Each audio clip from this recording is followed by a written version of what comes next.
La situation est très volatile au Burkina Faso.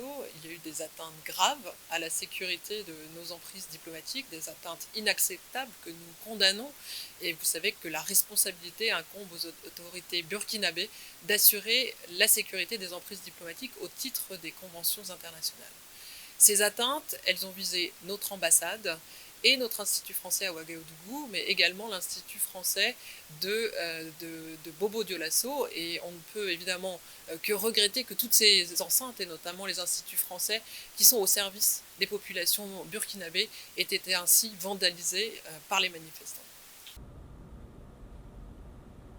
La France n'a aucune implication, que ce soit la France à titre politique ou la France au titre de ses forces armées n'a aucune implication dans les événements survenus depuis vendredi au Burkina Faso. Il y a eu des rumeurs selon lesquelles Paul-Henri Damiba était accueilli au sein d'une base qui accueille nos forces militaires. C'est faux.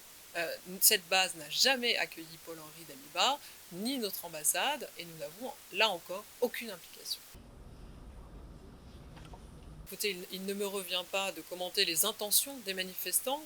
Ce que nous constatons, c'est que dans le reste de l'Afrique, il y a aujourd'hui des déploiements inquiétants de la milice Wagner, et on a pu voir sur le terrain que les effets de cette milice produisaient à la fois des exactions contre les populations, on a vu des crimes se dérouler au Mali, en RCA, en Mozambique, du pillage aussi des ressources naturelles, et surtout aucune efficacité sur la lutte contre le terrorisme. Voilà ce que nous savons aujourd'hui de ce que Wagner fait en Afrique. Et je crois que c'est une leçon pour tout